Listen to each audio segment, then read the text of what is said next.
Je vous demande de prendre avec moi la première page où je vous ai préparé un petit résumé. Vous avez sans doute eu le temps de le lire pour récapituler ce que nous avons partagé la semaine dernière. Je ne reprends pas le tout avec vous, juste 2 ou 3 points sur cette feuille, parce que cette feuille est à vous, on vous la laisse. Ici, j'ai mis les numéros à côté exprès pour que nous puissions nous retrouver. Juste attirer votre attention, le point numéro 5. Puisque donc, ce que nous avions vu la fois passée, c'est comment la main de Dieu intervient dans l'histoire de ce monde pour fléchir l'histoire de ce monde. Le point 5, Dieu avait préparé un nouveau territoire pour constituer le mouvement prophétique dont la mission serait d'annoncer le jugement final. Effectivement, puisque la période de Sardes, le protestantisme issu de la Réformation ayant échoué dans la proclamation du jugement, Dieu avait un plan recours.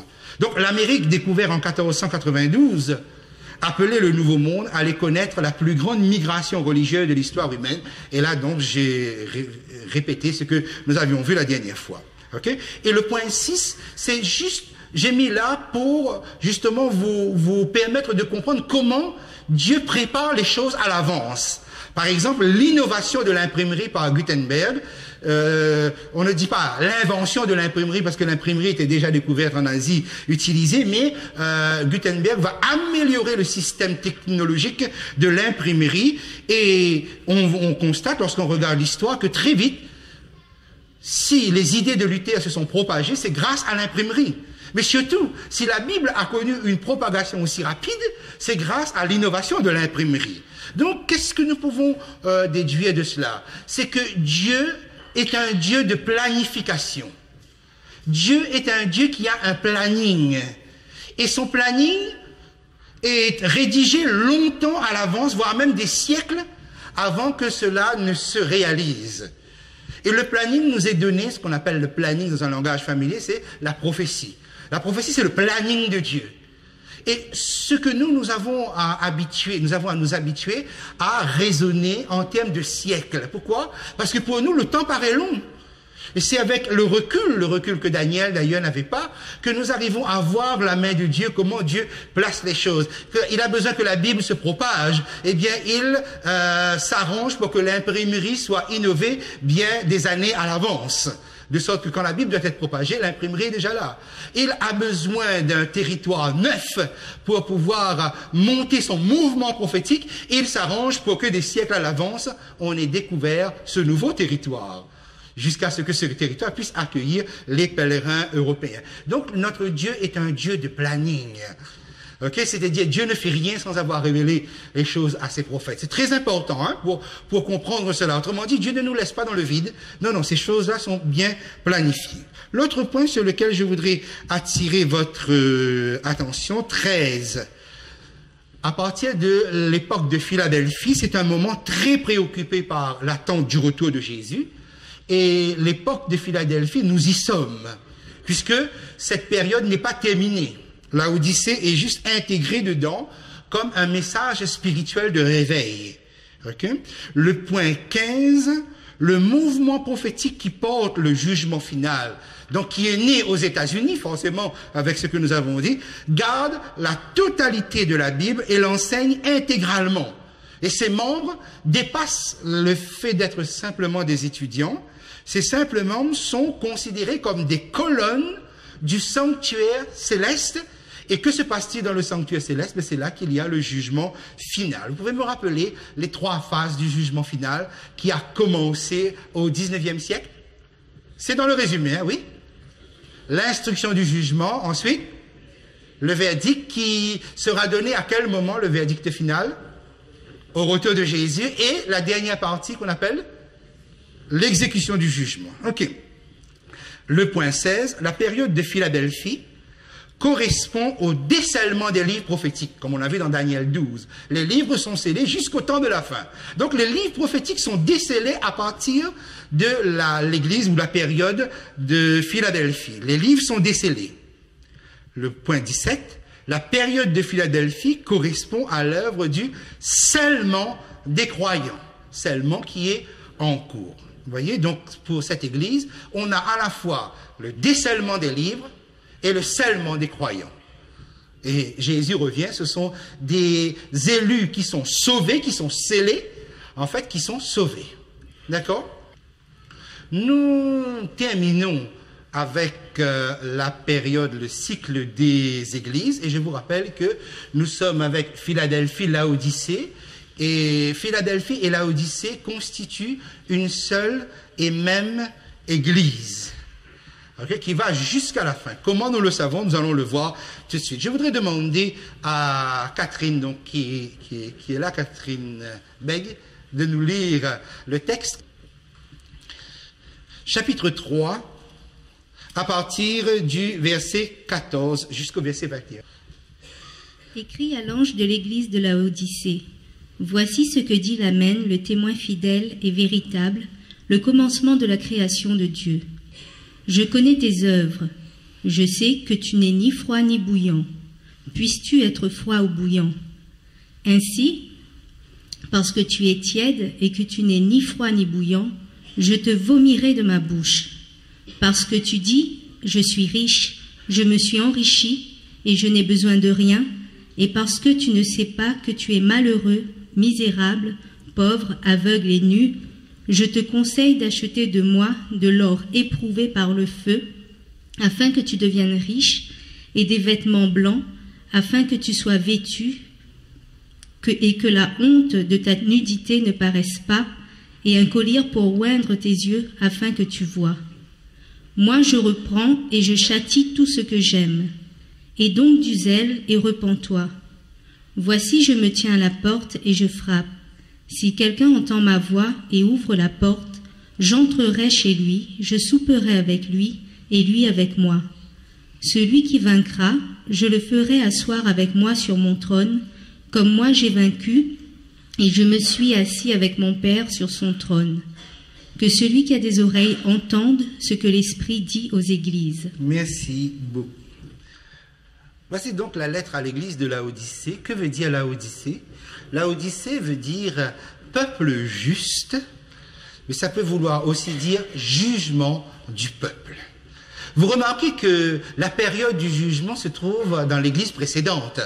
Okay? Le jugement final démarre dans la période précédente, l'église de Philadelphie. Mais remarquez que Laodicée est concernée par ce jugement, et elle-même concernée par ce jugement, et peut-être qu'elle n'en est pas consciente. Regardez la signification de son nom. Peuple juste, ou justifié par un jugement, ou bien jugement du peuple, où le peuple est en cours de jugement. Dans 1 Pierre, chapitre 4, effectivement, l'apôtre Pierre nous dit que le jugement commence par la maison de Dieu. Autrement dit, donc, le jugement final, qui est un jugement positif pour le peuple de Dieu, commence avec l'Église. Mais est-ce que l'Église est consciente d'être dans une période où son sort se joue, d'être dans un moment où son sort se joue? Donc, voici, à partir de l'étymologie du nom, une première, un premier point que le Seigneur pose. Sommes-nous conscients, nous qui sommes dans cette période, que le jugement de Dieu nous concerne, nous en premier, puisque c'est un jugement positif. Regardons maintenant la façon dont Jésus s'est présenté. Jésus dit, je suis l'Amen, je suis le témoin fidèle et véritable, le commencement de la création de Dieu. L'Amen est un mot final. C'est le oui qui termine généralement une approbation. C'est une approbation qui termine quelque chose qui a été dit. C'est un mot final. Et cela nous amène à regarder, lorsque nous considérons les 3 titres que Jésus prend, que les choses sont inversées. Vous reprenez votre ancienne feuille où il y a Laodicée, la feuille de la semaine dernière, où vous avez ce point-là ici. Il y a une inversion. Jésus inverse l'Amen, qui est un mot final, est cité en premier, mais le commencement de la création de Dieu, qui est au début, se trouve cité à la fin. Cette inversion-là n'est pas hasardeuse, c'est-à-dire cette inversion est intentionnelle, d'autant plus que généralement Jésus n'inverse pas. Regardez par exemple, lorsque nous sommes à la fin du chapitre du livre de l'Apocalypse, chapitre 22, verset 13, Jésus dit bien, je suis l'alpha et l'oméga, la première lettre et la dernière lettre de l'alphabet. Je suis le premier et le dernier. Je suis le commencement et la fin. Jésus n'inverse pas les titres généralement. Ici, c'est inversé. Il y a une raison pour cela. Amen, c'est la fin. Le témoin fidèle et véritable, nous avons eu l'occasion de le voir, c'est Jésus, son incarnation qui va jusqu'à sa mort, sa fidélité jusqu'à la mort. Il reste fidèle jusqu'au bout. C'est la mort de Jésus. Et le commencement de la création de Dieu, c'est Genèse 1, verset 1, au commencement, Dieu créa les cieux et la terre. On comprend que le commencement est donc ici une personne. Jésus dit, je suis le commencement. Autrement dit, à travers moi. La chose est inversée et cela nous donne le schéma habituellement. Nous sommes habitués à cela. Nous avons la création qui vient en premier, la mort de Jésus, la rédemption qui est centrale, une vérité centrale, et nous avons la restauration, la fin, qui est en troisième. Hein, nous sommes habitués à cela. Ici, c'est comme si on a inversé. Okay? La restauration est mise en premier, la mort de Jésus reste centrale, mais la création est mise en dernier. Et il y a une raison à cela. L'église de Laodicée est l'église qui est la plus proche de la fin. Donc la plus proche de la restauration. Mais pas forcément consciente de ce qui est en train de se vivre. Et il y a comme pour tirer une sonnette d'alarme de prendre conscience qu'on est à la fin. Et Jésus commence par la fin.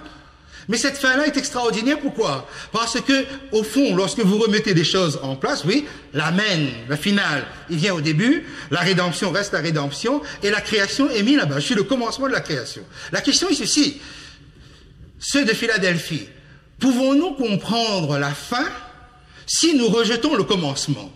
La fin, nous y sommes, nous sommes dedans.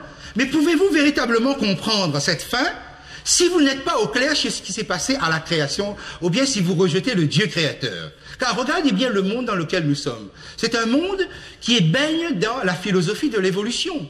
C'est un monde qui a rejeté le Dieu créateur. C'est un monde qui a établi toute sa structure de pensée et de vie sur l'évolutionnisme et non pas sur le créationnisme. Et si quelque part nous devions être influencés par des comportements qui ne viennent pas, qui ne sont pas en accord avec le Dieu créateur. Et là, on commence peut-être à prendre conscience, en tout cas ceux qui sont dans la Odyssée, à quel point nous ne pouvons pas prêcher le Dieu qui vient si nous ne prêchons pas le Dieu qui est au début. Donc, nous sommes dans la fin, il faudra, pour comprendre la fin, être ramenés au début.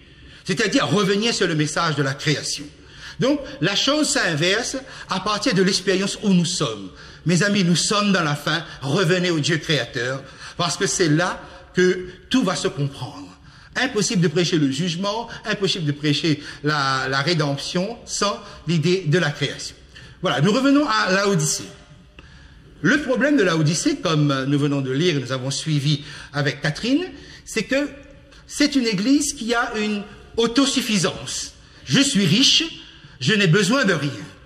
Comme si véritablement, hein, on est arrivé à la fin, on a tellement de données, on a tellement, même au niveau de la spiritualité ou de la religion, on a tellement d'atouts en main que finalement Jésus n'y est pas.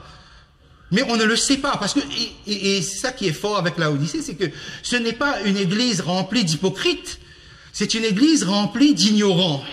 Tu ne sais pas. Non pas que tu fais semblant, ou que tu montres une face et que tu vis autre chose, non. Sincèrement, tu ne sais pas. Et tu finis par vivre une spiritualité qui est riche, mais où Jésus n'y est pas. Ça veut donc dire que c'est possible. Ça veut donc dire que c'est possible d'être comblé spirituellement, d'avoir pratiquement tout ce qu'il faut, autant de Bibles, autant de commentaires. On n'a jamais eu un tel foisonnement comme aujourd'hui de commentaires théologiques ou autres. On a tout ce qu'il faut. Mais Jésus n'y est pas. Okay? Donc il y a une autosuffisance et là, et pourquoi je vous ai dit depuis le début que la Odyssée, c'est le prolongement de Philadelphie. C'est que, lisez bien, si on lit bien la Odyssée, on constate que le problème n'est pas doctrinal. Il n'y a pas un problème d'enseignement dans cette église. Or, à chaque fois qu'il y a un problème d'enseignement, s'il y a un problème d'enseignement, le Christ le relève. Vous vous rappelez pour Pergame, par exemple, vous vous rappelez pour Thyatire, Ok, ce que j'ai contre toi, c'est que tu enseignes de fausses doctrines. Or, vous n'avez pas un faux enseignement dans la Odyssée. Ce qui nous permet de comprendre que Jésus n'est donc pas en train de viser le christianisme en général, parce que le christianisme en général a continué à garder les fausses doctrines que, peut-être tout à l'heure nous aurons même l'occasion d'en aborder une justement, ok? Le christianisme a gardé son corps d'enseignement exactement comme au Moyen-Âge. Il n'y a pratiquement pas grand-chose, même on pourrait dire certaines choses ont empiré. Donc ici, la Odyssée, pas de reproche sur la doctrine. Ça veut dire, c'est une église qui n'a rien à se reprocher sur le plan de la doctrine. Comme Philadelphie, le problème est ailleurs. Le problème est spirituel. Le problème est l'indifférence. Le problème est la tiédeur. C'est une église, si vous voulez, qui a mal évolué. Okay? Donc, dans le texte, le problème est d'autant plus grave, c'est-à-dire l'indifférence, c'est bien ça, ok? C'est-à-dire qu'on a épousé les enseignements de Jésus, on est irréprochable sur la connaissance de la Bible, sur la connaissance des choses de la fin, mais on est indifférent. C'est comme si quelque part, nous étions nourris au niveau du comportement spirituel ailleurs, ok? Donc, c'est d'autant plus grave que Jésus, il est proche à la porte. C'est vraiment un... Et c'est là que on va avoir un langage. La plupart du temps, on pense que la Odyssée est une lettre dure. J'ai jamais vu peut-être autant d'ardeur dans l'amour que à l'église de la Odyssée. Mes amis, si nous faisons partie de la Odyssée, c'est-à-dire une église qui garde d'une manière irréprochable la doctrine saine de Dieu. Le problème, il est au niveau plutôt de l'indifférence, de la tiédeur, quelque chose qui ne va pas. Tu es comblé et tu n'as pas vu que spirituellement, à quel point tu es pauvre. C'est l'inverse de Smyrne. Smyrne était riche et Jésus lui a dit, je connais ta pauvreté bien que tu sois riche. Ici, la Odyssée est pauvre, comme si Jésus dit, ben voilà, ok, je connais ta richesse bien que tu sois pauvre. La réalité est là. C'est une église pauvre, des individus pauvres, alors que pratiquement tout est sous la main. Et alors, Jésus est à la porte, qu'est-ce qu'il fait? Il frappe. Et le mot frapper, l'équivalent en hébreu, c'est le mot d'apak, qu'on retrouve dans le Cantique des Cantiques. J'ai mis le texte aussi sur votre guide. C'est que vous avez la Sunamite qui dit, voilà, mon bien-aimé est à la porte, et il frappe avec sa voix. Donc on a compris où est-ce que l'Apocalypse a pris cela. Et le mot frapper, la plupart du temps, j'ai vu combien de tableaux, j'ai pas vu, où on a Jésus à la porte, et on a l'impression que Jésus frappe à peine des petits coups, et alors que l'image qui est là, c'est un Jésus qui frappe, mais qui frappe avec violence contre cette porte. C'est le niveau de son amour, en fait. La violence avec laquelle il frappe.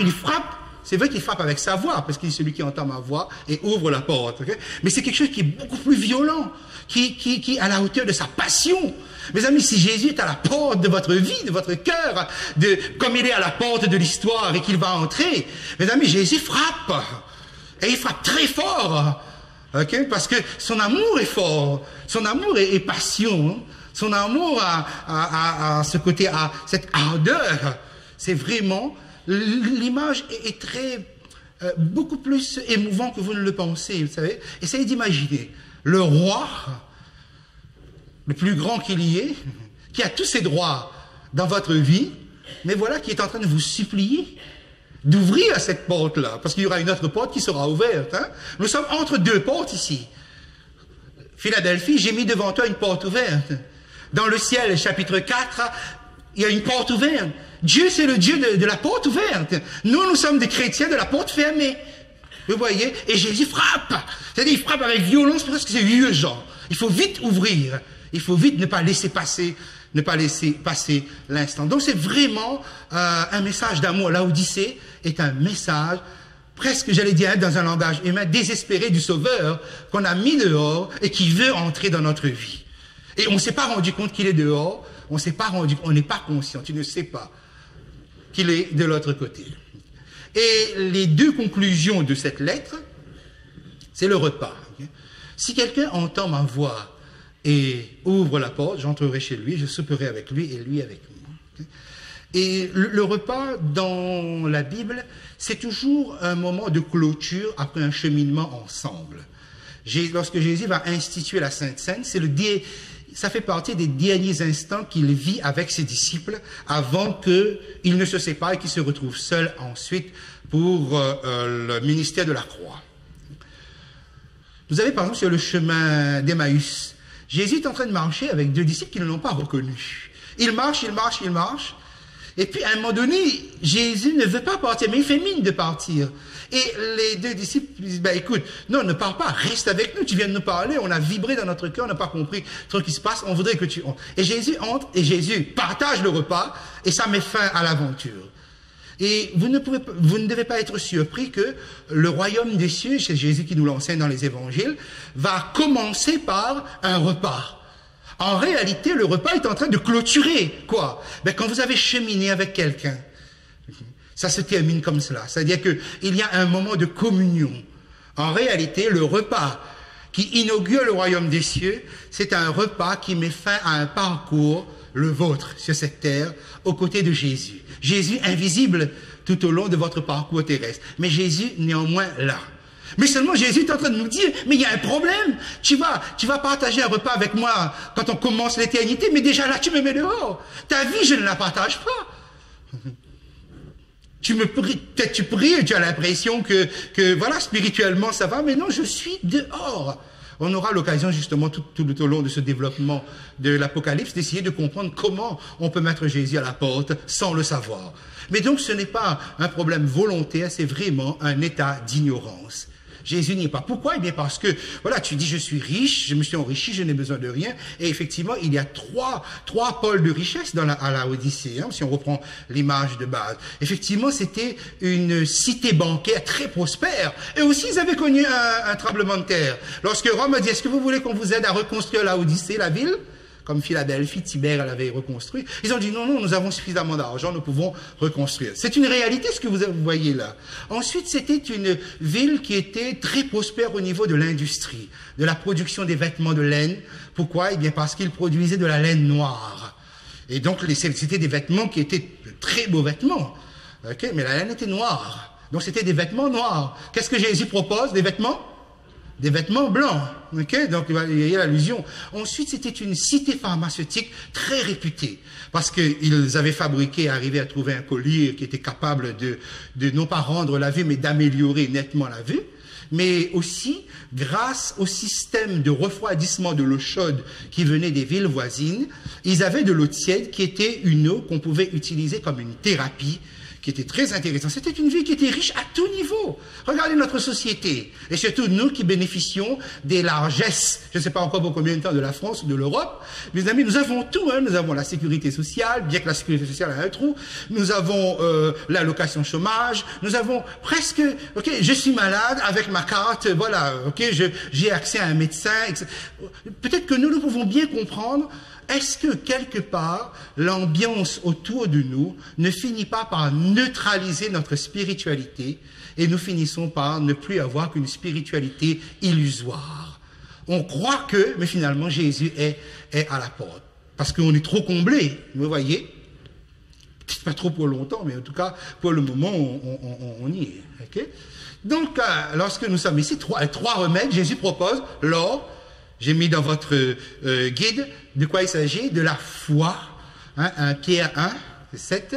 Ensuite, le vêtement blanc, de la justice de Jésus-Christ. Et le collier, à partir de Éphésiens 1, nous pouvons comprendre qu'il s'agit d'une action du Saint-Esprit pour que nous voyions clair, que nous ayons une meilleure vision, une meilleure compréhension sur notre état.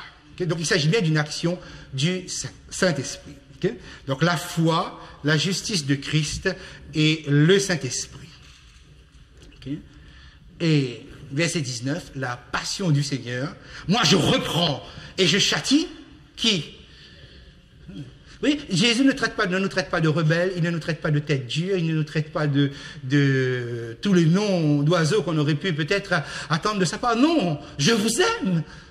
Donc moi je reprends et je châtie. Reprendre, c'est cela, ok? Et châtier, c'est corriger. Reprendre, c'est vraiment nous recadrer quelque part. Et Jésus, c'est toute l'action de Jésus à la porte, c'est d'essayer qu'on ouvre cette porte-là finalement. Donc je crois à ce réveil extraordinaire qu'il y aura au sein de cette église de Laodicée, qui est en fait l'église de Philadelphie, qui a gardé la pureté doctrinale, qui a gardé les enseignements, qui a gardé tout ça intact, mais qui vit complètement en spiritualité illusoire. Donc reprendre et châtier, tout ça, c'est l'amour. Le mot qui est utilisé ici, c'est le mot philia, c'est l'amour fraternel.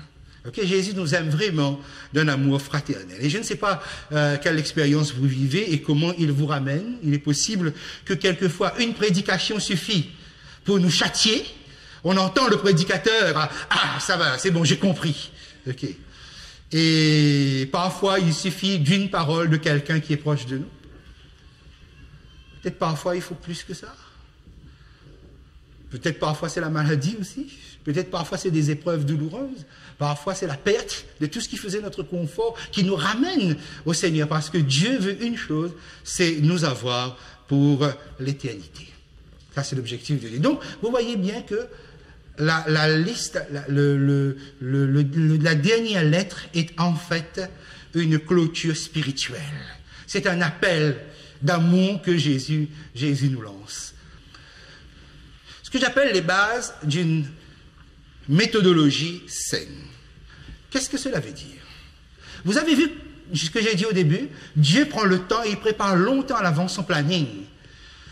Et son planning est bien fait. Ça, je crois qu'au fur et à mesure, nous sommes en train de nous familiariser comment rien n'est dans le hasard. S'il y a des détails, ces détails ont un sens. J'ai eu l'occasion de lire beaucoup de commentaires sur le livre de l'Apocalypse. Effectivement, il y a beaucoup d'égarements. Mais parce qu'on prend comme ça dans n'importe quel sens, on pense que peut-être ça veut dire ça, et on fait des applications qui sont très étranges et très bizarres. Cela arrive quand la méthodologie de Dieu n'est pas utilisée. Dieu va donner ce qu'on appelle les clés du château. Les clés du château sont les clés qui vous permettent d'entrer dans le château et de pouvoir vous orienter. Nous avons eu l'occasion justement de voir une clé du château. D'abord, ce texte, Apocalypse 1:1, vous vous rappelez, nous l'avons pris dès le départ. Jésus a fait connaître, dans le sens, Jésus l'a signifié, littéralement. C'est-à-dire que Jésus nous a fait connaître ses révélations, nous l'a transmis. Le mot signifier veut dire quoi? Communiqué par signe ou symbole. Le livre de l'Apocalypse est donc un livre écrit avec des signes et des symboles. Ces symboles, donc, il faut les déchiffrer. Et Dieu ne veut pas que nous allions justement dans tous les sens. Vous vous souvenez, le premier symbole fort, et nous avons eu l'occasion de le voir ensemble, c'est le sanctuaire. Au point que, et je rappelle cette idée qui est ici, je vais te montrer le plan de ma demeure, de la demeure, et le plan de tous ces objets, et c'est exactement comme cela que vous ferez. Voilà le Dieu de la Bible. C'est le Dieu de l'exactitude. C'est le Dieu de la précision. Je vous demande de faire exactement. Okay. Et la rédaction, parce que le sanctuaire va suivre cette précision-là, comme la rédaction de la parole de Dieu d'ailleurs, hein, c'est écrit avec une rigueur, avec une précision qui va nous demander, nous, de pouvoir comprendre cela avec la même précision. On dessine, on trace, Dieu trace avec précision. Il faut que nous puissions recevoir les choses avec précision. C'est le Dieu de l'exactitude, c'est le Dieu de la précision. Et vous vous souvenez, donc, nous avons parcouru le sanctuaire et nous avons vu comment, finalement, lorsqu'on va dans le livre de l'Apocalypse, on se rend compte que le sanctuaire structure le livre de l'Apocalypse dans les grandes étapes de la révélation. Effectivement, chaque fois, puisque le sanctuaire terrestre ne vaut plus, c'est le sanctuaire céleste. Effectivement, l'épître aux Hébreux nous a permis de comprendre que Jésus est dans le sanctuaire céleste. Et il y a comme un parallèle, une harmonisation entre ce qui se passe dans le ciel et ce qui se passe sur la terre. Et cela nous permet de comprendre donc comment finalement le ciel est en harmonie avec la terre. Hein, que la terre, son histoire n'est pas laissée comme ça à volo, que son histoire est vraiment suivie par le ciel et que dans le sanctuaire terrestre, il se passe des choses qui influencent. Et lorsqu'on va voir justement cette partie des sceaux-là, on va se rendre compte un peu plus. Mais comme nous venons de parcourir les églises, nous avons vu que juste avant les églises, Jean avait eu une vision inaugurale, c'est la vision de Jésus lui-même. Mais sous une forme dont il n'était pas habitué, c'est une forme inhabituelle.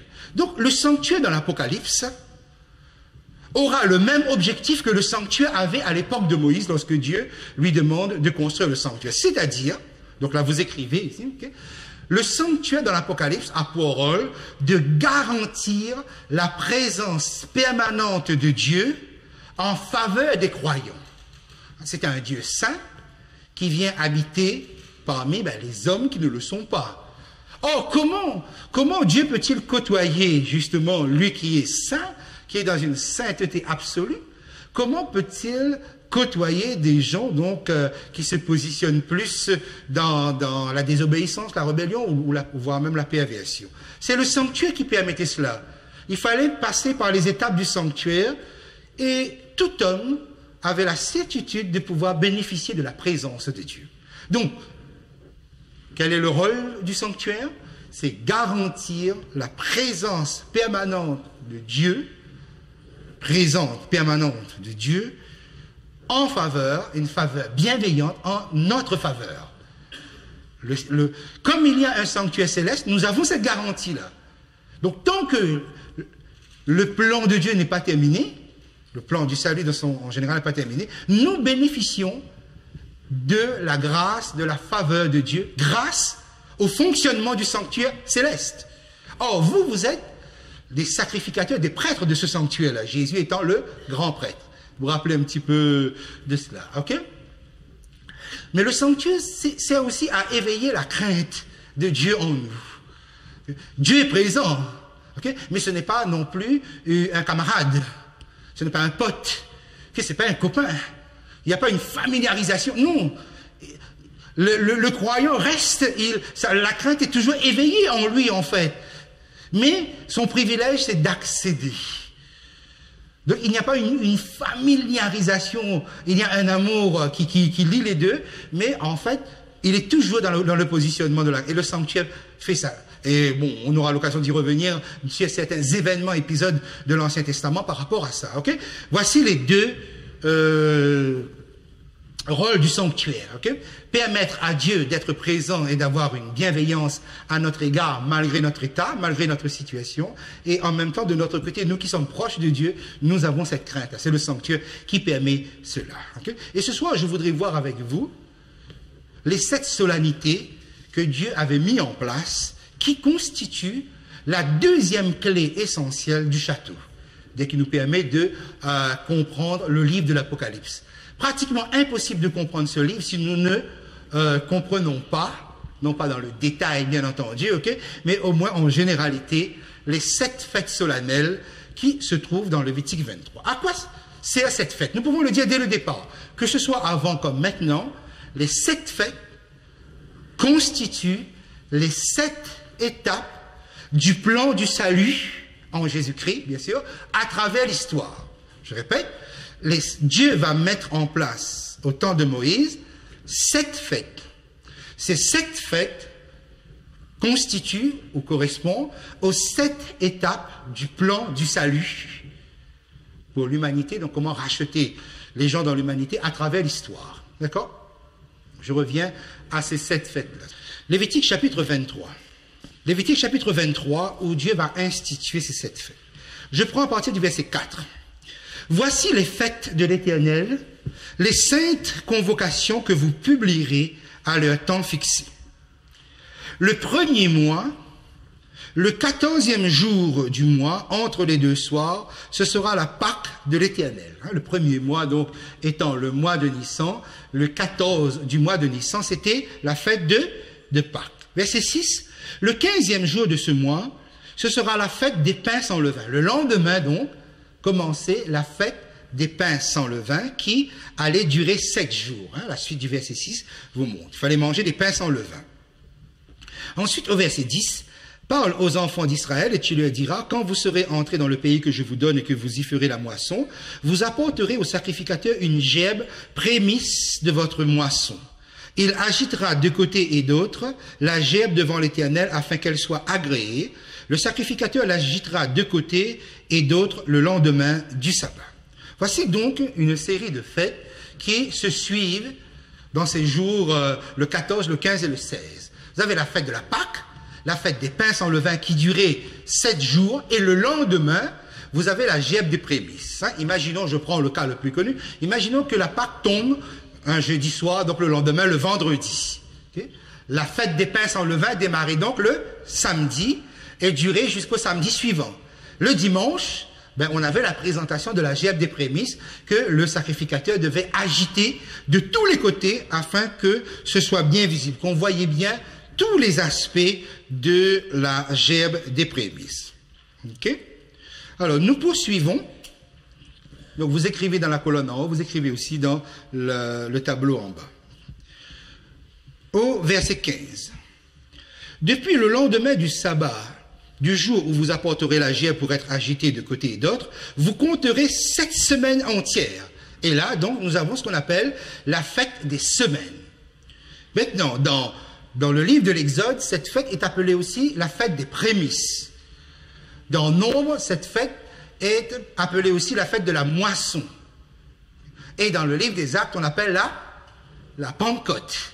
Pentecôte parce qu'il fallait compter 7 semaines. Donc vous comptez les jours sur 7 semaines, 7 fois 7, ça fait 49. Eh bien le lendemain, c'était ce qu'on appelle la Pentecôte ou la fête des semaines. Parce que la moisson était commencée. Okay, donc verset 16, vous compterez 50 jours jusqu'au lendemain du 7e sabbat et vous ferez à l'Éternel une offrande nouvelle. Verset 17, ce jour-là, vous apporterez de vos demeures 2 pains pour qu'ils soient agités d'un côté et d'autre, et ils seront faits avec 2 dixièmes de fleur de farine et cuits avec du levain. Ce sont les prémices à l'Éternel. Donc vous remarquez que le 16 du mois de Nissan, il y avait une gerbe de prémices qui était présentée à Dieu.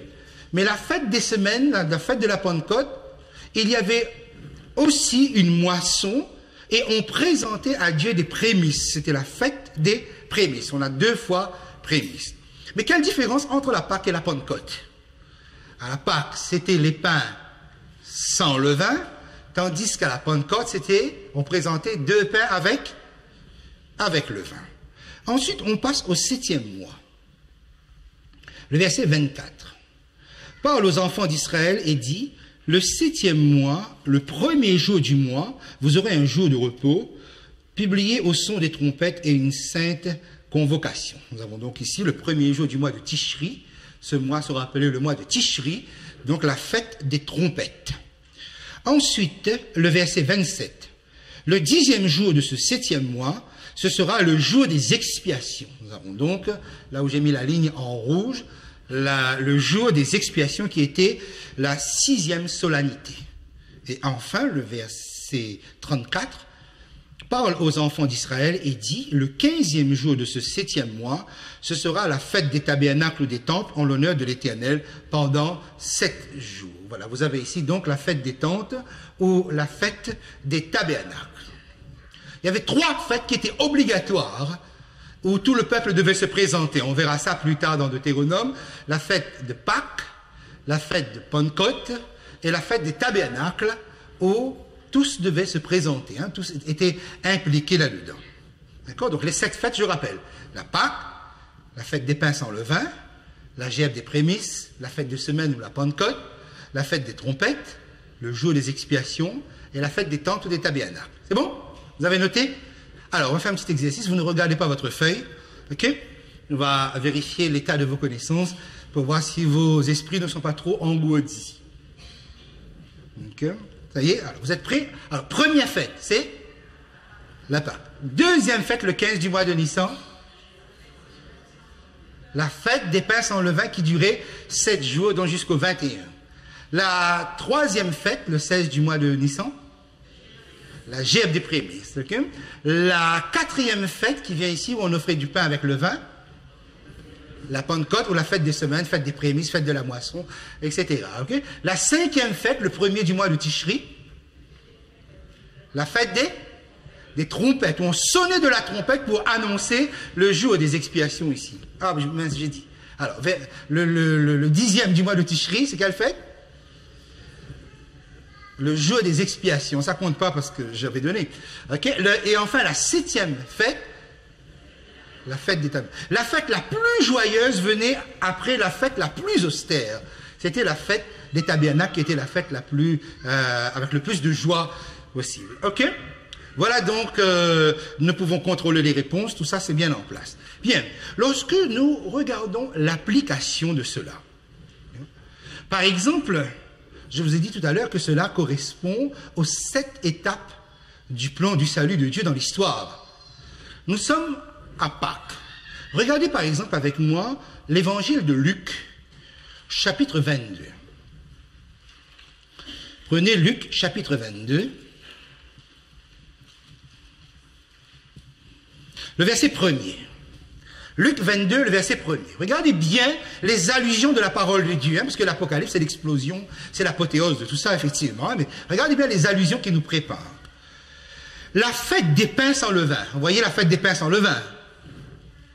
Appelée comment? La Pâque. Vous voyez, c'est que les noms pouvaient être intervertis. C'est-à-dire, tout ce groupe que vous voyez ici était considéré comme la fête de Pâques. La fête des pains sans levain pouvait être assimilée à la Pâque, et ainsi même que la gerbe des prémices. La fête des pains sans levain, appelée la Pâque, approchait. Verset 7. Le jour des pains sans levain où l'on devait immoler la Pâque arriva. Vous voyez, donc les jours ou la période des pains sans levain où on devait immoler la Pâque, le 14, arriva. Il y a donc, les noms pouvaient être utilisés sur l'une ou sur l'autre. Nous sommes dans la période, en tout cas pour la fête des pains sans levain et la Pâque. Regardons bien maintenant comment on applique. Je vous amène un moment dans 1 Corinthiens. Prenez votre Bible. 1 Corinthiens chapitre 5.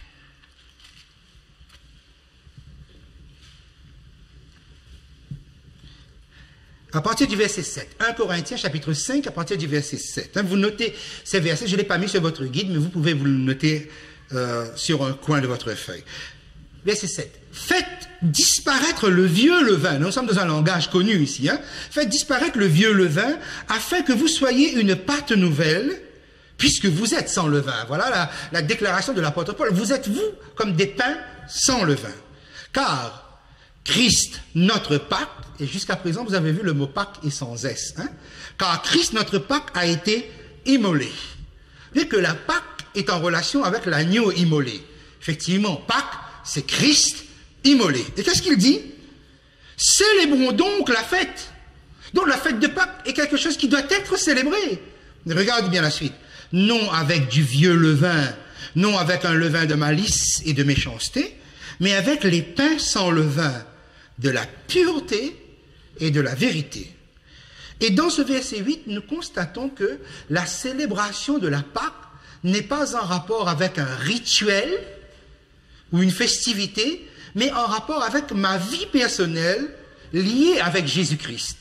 Jésus est mort, la Pâque a été immolée, donc moi je dois célébrer cela, dans mon existence, en retirant de ma vie le levain, parce que le levain symbolise le péché, le levain de la malice et de la méchanceté. Pourquoi? Parce que Christ est avec moi tous les jours. Je ne peux pas garder dans mon cœur le levain, puisque je consomme un pain sans levain. Donc, il faut célébrer la fête, célébrer la Pâque. Quel jour? Quel jour? Mais tous les jours. Tous les jours, Christ est avec moi. Tous les jours, je suis appelé à cette expérience. Donc, la célébration de la Pâque, mes amis, et on a ici l'application immédiate. La Pâque, c'est Jésus qui est mort. Et dans ma vie, je consomme du pain sans levain. Du coup, donc, j'ai une transformation. Remarquez ceci sur notre tableau ici, c'est qu'il y a eu une réalisation historique ponctuelle. Jésus est mort un 14 Nissan. Donc c'est historique, et il est mort, il est bien mort à un moment précis de l'histoire. C'est fait, c'est accompli. Ça a été, et l'auteur de l'Épître aux Hébreux nous dit, il est mort une fois pour toutes. C'est-à-dire, il n'y a pas à répéter sa mort, c'est fait, c'est bon, aujourd'hui j'en bénéficie. D'accord? Voilà comment nous pouvons appliquer la Pâque, et comment nous pouvons aussi appliquer cela dans ma vie. Célébrer la Pâque, comment? Avec une vie nouvelle, parce que vous consommez un pain nouveau, vous consommez un pain sans levain. C'est tous les jours. Quelquefois, il m'arrive de parler avec un chrétien d'une autre dénomination que moi, Et on parle du sabbat. Il me dit, oh, sabbat. Le sabbat, c'est tous les jours, sabbat. Mais il ne me dit pas que la Pâque, c'est tous les jours. Ok? Parce que c'est plus difficile, ok, de pratiquer la Pâque tous les jours, de remettre sa vie en question, hein, et de renoncer à ce qui peut entraver. Et nous, notre instinct nous pousserait à continuer à vivre comme nous sommes. Ok? Et voyez la célébration de la Pâque où cela se situe. Alors, je vous amène maintenant à considérer un instant avec moi l'interprétation et l'application, puisqu'on l'a bien vu avec la Pâque et la fête des pains sans levain. Ça s'est passé historiquement et ça s'applique dans ma vie personnelle. D'accord? Quelle est l'application de la troisième fête qui se trouve ici? Vous avez les textes sous les yeux, nous allons les regarder un moment ensemble. 1 Corinthiens 15.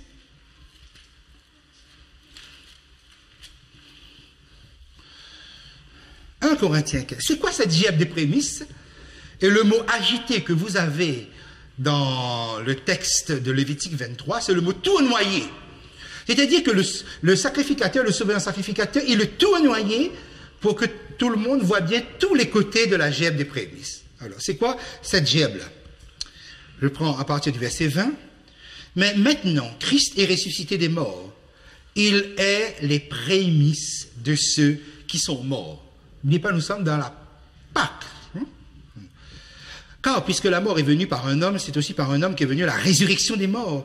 Et comme tous meurent en Adam, de même, tous revivront en Christ, mais chacun en son rang. Christ comme prémisse, puis ceux qui appartiennent à Christ lors de son avènement. Donc Jésus est mort et ressuscité, sa résurrection fait de lui la gèbe des prémices. Les autres vont venir lorsque Jésus reviendra. Okay. Alors, je remonte un petit peu dans le même chapitre, verset 4. L'apôtre Paul, quand il développe ça, verset 5, parle de Jésus qui a été enseveli, qui est ressuscité le troisième jour selon les Écritures, et il dit, verset 5, qu'il est apparu à ses faces, puis aux 12. Ensuite, il est apparu à plus de 500 frères à la fois, dont la plupart sont encore vivants, dont quelques-uns sont morts. Ensuite, il est apparu à Jacques, puis à tous les apôtres. Après, aux tous, il m'est aussi apparu à moi. Vous voyez l'objectif ici? C'est que Jésus ressuscite et il apparaît.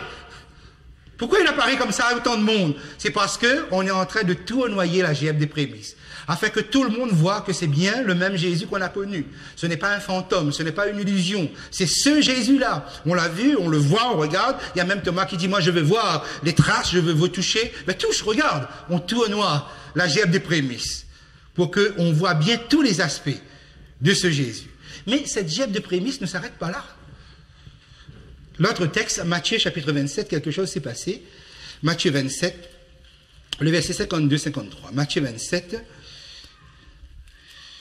Jésus est sur la croix et Jésus va mourir. Verset 50, effectivement, il pousse un grand cri, il meurt. Le verset 52. Qu'est-ce qui se passe? Il y a un tremblement terrible qui est ici. Verset 52. Les sépulcres s'ouvrirent. Et plusieurs corps des saints qui étaient morts ressuscitèrent. Mais ils ne sortent pas des tombeaux. Étant sortis des sépulcres après la résurrection de Jésus, ils entrèrent dans la ville sainte et apparurent à un grand nombre de personnes. Tout cela aurait pu rester secret, caché. Bon, ben voilà, il y en a qui ressuscitent. De quelle résurrection ils ressuscitent? Mes amis, alors par la suite, on le verra dans le livre de l'Apocalypse parce qu'on retrouve ce groupe. Ils ressuscitent pour la vie éternelle. Donc, il ressuscite avec une perfection. Remarquez bien, à quel moment il ressuscite? Quand Jésus meurt. Mais il ne quitte pas le tombeau, il reste là. Ils vont quitter lorsque Jésus lui-même sera ressuscité. Et vous pouvez imaginer ce qu'ils sont. Ces gens-là, mais qu'est-ce qu'ils ont fait alors entre le vendredi soir, le samedi jusqu'au dimanche matin? Nous ne savons pas, la Bible ne nous le dit pas. Mais il y a quelque chose, c'est que comme ils sont parfaits, ils peuvent recevoir les indications, les recommandations de l'Esprit de Dieu très facilement. Oh, ils sont restés, ils ont attendu. Ils ont attendu quoi? Ils ont attendu que Jésus ressuscite. C'est extraordinaire. Que quand Jésus est ressuscité, il n'était pas seul. Quand Jésus a ouvert les yeux, a vaincu la mort, quand il s'est mis debout, il est accueilli par des personnes, d'autres qui sont ressuscitées juste avant lui, qui sont là, qui l'attendent dans ce moment de triomphe. Mes amis, je n'ose pas imaginer ce qui s'est passé dans le ciel, parce que déjà le ciel s'est réjoui quand Jésus meurt de cette mort parfaite. Mais qu'est-ce qui s'est passé quand Jésus a ouvert les yeux? Vous voyez, le plan de Dieu, Jésus n'était pas seul. Il ouvre les yeux, il est vainqueur de la mort, et il y a là des gens qui sont ressuscités avec lui. et qui attendent. Et qu'est-ce qu'ils attendent? Jésus sort, ils sortent aussi et ils vont partout. Qu'est-ce qui se passe? Ils vont à la rencontre des vivants. Pourquoi? Vous êtes en train de voir, les prémices sont aussi ceux-là qui sont ressuscités. Là, et on est en train de tournoyer la geôle des prémices, afin que tout le monde voit, okay, il y a une attestation. Oui, c'est bien, oui, je l'ai connu. Ben oui, on a assisté à son enterrement, à ses funérailles, ben il est là. Dans un état parfait, parce que ces gens sont allés à la rencontre de personnes vivantes. Vous voyez, on constate de tous les côtés, oui, il y a bien une attestation, c'est la geôle des prémices. Et le texte suivant se comprend, Éphésiens 4, verset 8-9. Éphésiens 4, verset 8-9. Nous avons là une indication importante. Chapitre 4, Éphésiens, verset 8. C'est pourquoi il est dit, étant monté en haut, il a amené des captifs. On parle de Jésus qui, à son ascension, il a emmené des captifs et il a fait des dons aux hommes. Éliminé un instant, il a emmené des captifs. Étant monté en haut, donc on comprend ça, hein, il est monté, il reçoit le Saint-Esprit, il envoie le Saint-Esprit sur la terre et l'Église est dotée de dons. Ok. Il a fait des dons aux hommes.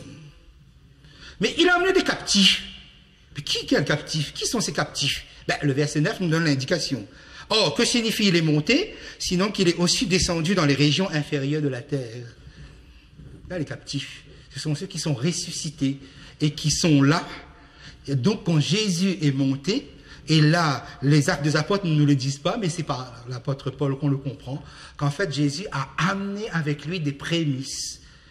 Des gens qui sont passés sur cette terre, qui ont vécu sur cette terre, qui ont vaincu sur cette terre, et qui sont ressuscités pour la vie éternelle. Ils sont montés avec Jésus. Et nous les retrouvons dans le livre de l'Apocalypse. La geôle des prémices correspond donc à la résurrection. Et ils sont là-haut comme la garantie que Jésus reviendra et il y aura une résurrection. Parce qu'ils sont là-haut. Ils sont déjà là. Ils représentent tous ceux qui vont passer par la mort et qui connaîtront cette résurrection pour la vie éternelle. Parce que ce sont des personnes qui ne sont pas ressuscitées de la résurrection de Lazare. Lazare est ressuscité avec un corps comme avant, c'est-à-dire avec la maladie en moins, mais un corps qui va de nouveau vieillir, mourir. Mais ceux-là, non. Ils ont ressuscité avec un corps éternel, avec un corps de gloire. Ils sont montés là-haut et ils représentent les vivants qui passeront par la mort. Ainsi, Dieu donc donne cette garantie extraordinaire. Voilà la geôle des prémices. Vous avez bien vu comment le plan de Dieu est bien fait et comment, et c'est intéressant, regardez. À l'heure où on immolait l'agneau pascal, le 14 Nissan, dans le temple, Jésus sur la croix meurt à la même heure, 15 heures de l'après-midi, entre les deux soirs. Ok? Ensuite, au moment où le souverain sacrificateur, le dimanche matin, présente la geôle des prémices et le secoue aux yeux des humains, Jésus ressuscite. En fait, les hommes ne savaient même pas que le plan de Dieu était en train de s'accomplir. Ils étaient encore dans les rites, ils étaient encore dans les types. Dieu était déjà dans l'antitype. Vous voyez comment on peut être complètement décalé? Alors donc, avec un Dieu aussi précis, la suite, ce sera identique. Voyez, regardez bien. Le jour de la Pentecôte, le jour où Israël fêtait la fête des semaines avec présentation des 2 pains, mais les 2 pains étaient avec le vin. C'était la fête de la moisson. La moisson donc commençait. Effectivement, regardez les apôtres. Ils ont prêché 3000, 4000, 5000. C'est la moisson. D'accord? Les prémices. C'est notre prémisse. Les prémices de la geôle des prémices, ce sont des gens qui ressuscitent. Ce sont les prémices, mais parfaits. Avec un corps parfait. Les prémices qui sont ici, à la Pentecôte, ce sont des gens qui sont restaurés, non pas dans le corps physique, mais dans le corps spirituellement. On va pas dire corps spirituel, ça vous induire en erreur. Mais qui ressuscitent spirituellement, qui font cette expérience spirituelle. Ok, ce sont les prémices. Pourquoi 2 pains avec le vin? Alors que ici, c'était des pains sans le vin. Parce que le pain sans le vin représente Jésus. Jésus qui accomplit sa mission. Mais à partir de la Pentecôte, des hommes vont devoir poursuivre la mission de Jésus. Mais eux, est-ce qu'ils sont sans péché, eux? C'est-à-dire eux, vous, est-ce que vous êtes sans péché? Allez, moi aussi. Est-ce que nous sommes sans péché? Donc nous sommes des pains avec le vin. Vous voyez bien que le rôle du Saint-Esprit, ce n'est pas de retirer le levain en nous, mais c'est de nous affranchir de la loi du péché. Okay? Nous sommes pécheurs, nous le resterons. Nous serons toujours des pains avec le vin, mais que Dieu peut utiliser grâce à l'expérience que nous vivons avec Jésus. Vous voyez comment tout ça est bien symbolisé dans le temple de Dieu, okay? Et dans son plan. Et cela me permet donc très rapidement de mettre devant vous le livre de l'Apocalypse, maintenant comment ça s'applique. Puisque si le plan, les 7 fêtes sont les 7 étapes du plan du salut, okay? Vous aurez, avec la fête de la Pâque, fête des pains sans levain et Gièbre des prémices, ce qui correspond aux 7 églises, qui est la période des 7 églises. La Pentecôte correspond aux 7 sceaux. Ensuite, la fête des trompettes va correspondre à la partie de la révélation de l'Apocalypse des 7 trompettes. Ensuite, le jour des expiations va correspondre, dans le livre de l'Apocalypse, à la section du jugement. Parce qu'effectivement, le jour des expiations, c'était un jour de jugement. Et toute la partie centrale du livre de l'Apocalypse, la tige centrale d'ailleurs aussi du chandelier, le grand conflit, se situe autour du jugement. Et la fête des tabernacles correspond à cette partie du millénium, les 1000 ans dans l'Apocalypse. Okay, donc l'ensemble du livre de l'Apocalypse est structuré aussi à partir de ces fêtes-là. D'accord? Alors, quel est le rôle des fêtes dans l'Apocalypse?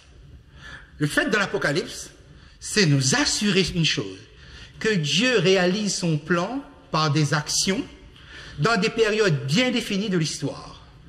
C'est-à-dire que, on est bien, que quand on arrive à telle époque, Dieu le fait. Telle époque, Dieu le fait. Telle période, Dieu le fait. Nous avons l'assurance que le plan de Dieu s'accomplit dans des périodes que Dieu lui-même a définies d'avance. Donc ça se fera. Peut-être moi je trouve que ça traîne, c'est long, hein, ça tarde. Là je reprends le comportement qui se trouve dans les paraboles. Mais voilà, j'ai cette assurance-là que Dieu réalise. 14 Nissan, telle époque, c'est précis. Ça va se faire. Et Dieu le fait. Okay? Donc ça veut dire que jusqu'au bout, Dieu accomplira son plan. Okay? Mais aussi, ce que cela me montre, c'est que Dieu garde le contrôle de l'histoire dans ce monde. Même si nous participons à des élections, nous mettons en place des présidents, il n'y a pas de problème, c'est notre droit, nous avons ce droit civique-là, même devoir, même je dirais, mais Dieu dirige les choses par rapport au plan, à ces 7 fêtes-là, ça c'est en train de s'accomplir. D'accord? Et permettez-moi donc de terminer en vous rappelant le sanctuaire. C'est la présence permanente de Dieu en faveur des croyants. J'ai accès à Dieu grâce au sanctuaire. Les fêtes, c'est que je suis assuré et rassuré que Dieu est bien en train d'accomplir son plan. La question que je passerai en terminant ici, puisque ça commence avec la Pâque, la série des 7 fêtes commence avec la Pâque. Vous avez vu la Pâque sans S. C'était la Pâque juive. La fête de Pâques célébrée par les chrétiens de nos jours, qui est la fête chrétienne la plus importante, correspond-elle à ce que nous avons dans la parole de Dieu? Marquez bien, il y a une différence, je peux ressortir. Pour comprendre cela, ce que vous avez sur le tableau, je prendrai la formulation anglaise. En anglais, Pâques avec S se dit Easter. Mais la Pâque juive, c'est Passover, passer par-dessus, ce qui correspond à la Bible. Donc, autrement dit, chaque fois que la Bible, y compris le Nouveau Testament, utilise le mot Pâques, c'est toujours Passover, passer par-dessus, pour sauver. C'est jamais Easter. Easter, c'est ça qui donne les joyeuses Pâques, la fête de Pâques célébrée dans le monde. Pourquoi en anglais? Parce que, en fait, bon, très rapidement, okay, le mot Easter, c'est le mot Ishtar, ou c'est le mot Astarté, c'est-à-dire cette divinité ici, appelée Ishtar en Mésopotamie, appelée Aphrodite en Grèce, okay, c'était une divinité. c'est cette divinité-là qui a donné le mot Pâques avec S que nous connaissons aujourd'hui. Donc, qui est Astarté? Astarté, c'est la reine des cieux. Astarté, c'est la déesse de la fécondité. Et son culte a mené une immoralité sexuelle extraordinaire. C'était une véritable débauche. Pourquoi? Parce que cela a amené des prêtresses qui étaient en fait des prostituées sacrées, qui étaient donc au service de Astarté. Et c'est ça qui est célébré pratiquement dans la même période qu'on appelle, quand on parle de Pâques avec S, en quelque sorte. Maintenant, la question dit, lorsque nous faisons Pâques, effectivement, pourquoi il y a le lapin, comme vous avez ici? Parce que le lapin, c'est le totem de Astarté. Pourquoi? Parce que si Astarté, c'est la déesse de la fécondité, effectivement, s'il y a un animal qui accomplit cela, c'est bien le lapin, parce que le lapin est connu comme étant donc un animal qui se reproduit très généreusement, très facilement. C'est aussi un animal qui représente la facilité de la fécondité à grande vitesse. Et pourquoi l'œuf? Dans la fête de Pâques, tel que nous le réalisons, le monde l'accomplit actuellement. Mais pourquoi l'œuf? Parce que l'œuf, c'est le symbole d'Astarté. Astarté est née à partir d'un œuf qui est tombé dans un fleuve de la Mésopotamie, l'Euphrate, et les poissons ont poussé l'œuf immense vers la rive, les colombes sont venues s'en poser, puis Astarté est sortie de là. D'où qu'on vous retrouvez des symboles qui ne sont pas dans la Bible, par exemple le lapin ou l'œuf. Et il faut savoir que, par exemple, regardez la décoration, donc ces œufs qu'on a suspendus sur l'arbre. Ça a été peint par les enfants parce qu'effectivement, traditionnellement, on donne aux enfants pour peindre les œufs de Pâques. Mais il faut savoir que dans l'Antiquité, les Chaldéens, les Babyloniens, peignaient les œufs, faisaient des œufs colorés et les suspendaient en l'honneur d'Astarté, justement. Et ils avaient un vendredi qu'ils appelaient le vendredi saint, où ils fabriquaient une galette, où ils mettaient une forme de croix dessus et qui était mangée en l'honneur, justement, d'Astarté. Il y a des pratiques, donc, qui étaient dans les pratiques païennes de la Chaldée, de la Phénicie, de Canaan, de la Grèce et tout ça, qui se retrouvent dans les pratiques chrétiennes actuelles. Maintenant, le fait, c'est comment en est-on arrivé à ce que ces pratiques païennes se retrouvent aujourd'hui dans les pratiques dites chrétiennes. Et pour cela, là, c'est les Romains au IVe siècle qui vont jouer un rôle. Ils vont introduire Tammuz. Qui est Tammuz? Tammuz est appelé Bacchus ou Bacchus en grec. Okay? Tammuz est à la fois le mari et le fils d'Astarté. Et Tammuz est un guerrier qui est devenu un dieu, le dieu soleil des Babyloniens. Tammuz a vécu jusqu'à 40 ans, puis il est mort. Donc on a continué à le fêter et on en a fait un dieu à partir de là. Mais pour fêter Tammuz, il fallait le pleurer.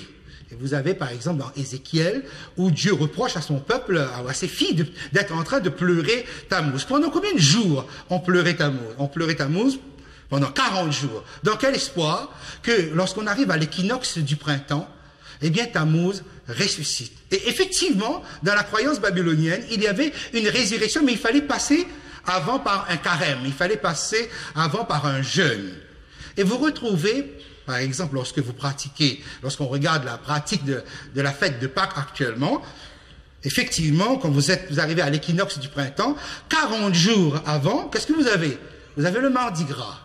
Il faut savoir que le Mardi Gras est considéré comme une fête chrétienne. Comment ça se fait que le Mardi Gras est une fête chrétienne? Mais oui, pourquoi? Bon, parce que on va entrer dans une période maigre. Il faut clôturer en beauté la période grasse, période où on mange, où on boit.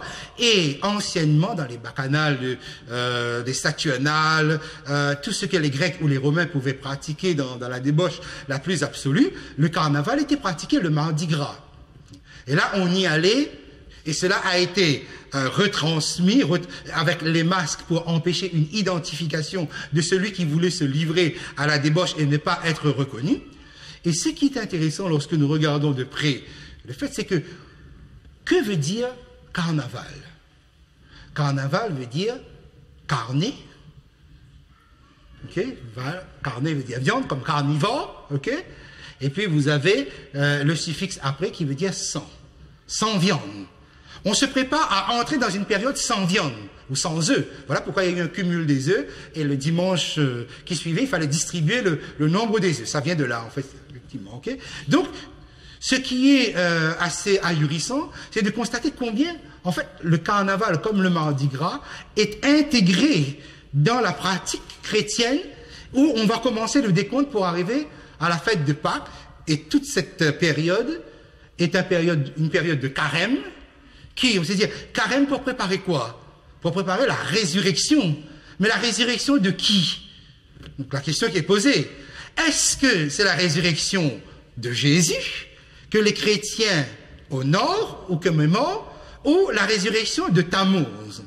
Toute la structure religieuse qui est mise en place est prise non pas de la Bible, mais de ces religions cananéennes, chaldéennes, babyloniennes, bretonnes ou autres. C'est tout ça qui se trouve être calqué ici. Et cela donne ceci. Par exemple, vous avez ici Tammuz.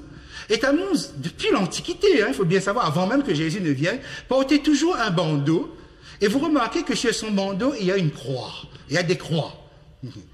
En réalité, ce n'est pas une croix. Ce que vous avez ici, ce qu'on retrouve, les signes qu'on retrouve, ça c'est le signe de Tammuz. En fait, c'est un T qui est ici. Et lorsqu'on baptisait les gens au nom de Tammuz, le prêtre mettait sur son front le T de Tammuz. Mais le T de Tammuz ressemble drôlement à une croix. Voyez pourquoi l'ouverture est faite pour... Prenons par exemple, vous avez des civilisations africaines ou autres qui, avant même que Jésus ne vienne, pratiquaient le signe de croix. Si aujourd'hui vous voyez quelqu'un faire le signe de croix, vous lui dites ça c'est quoi? Vous dites ça c'est le signe chrétien qui représente la croix de Jésus. Vous le déplacez, vous l'amenez dans une autre civilisation, on va dire non, là tu es en train de faire le signe de Tammuz. Parce que c'est le signe de Tammuz, le signe de croix. Mais seulement c'est à trace un T, là aussi on dit on trace une croix, mais c'est pratiquement la même chose au final. Donc vous pouvez comprendre l'amalgame qui est fait. Si par exemple, là, je reviens un moment, si on remarquez ceci. Dites-moi, la Pâque, c'est quoi? C'est quelle fête? La mort de Jésus. Nous sommes tous d'accord? Bien, d'accord? La Pâque sans S. Et vous comprenez aussi, remarquez bien, tout à l'heure je vous disais, si je reviens, attendez, je vais mettre ça ici. Voyez par exemple les signes qui sont ici, simplement pour vous dire que le T de Tammuz est associé avec le disque solaire.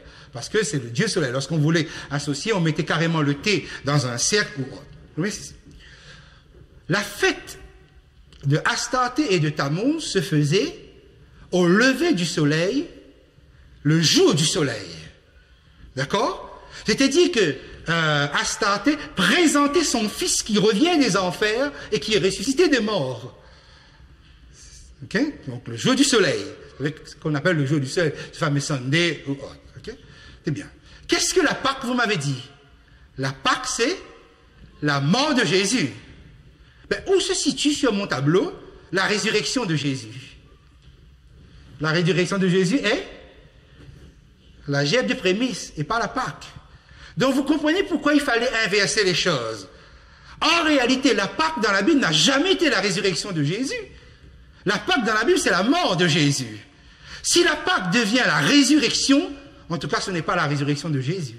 C'est donc la résurrection de qui? La résurrection de Tammuz, avec tous les symboles de l'œuf, du lapin et de la brioche avec la croix, qui est en fait un T de Tammuz qui est dessus. Au fond, l'adversaire a fait en sorte que les gens gardent la même adoration de Tammuz, seulement on a changé le nom.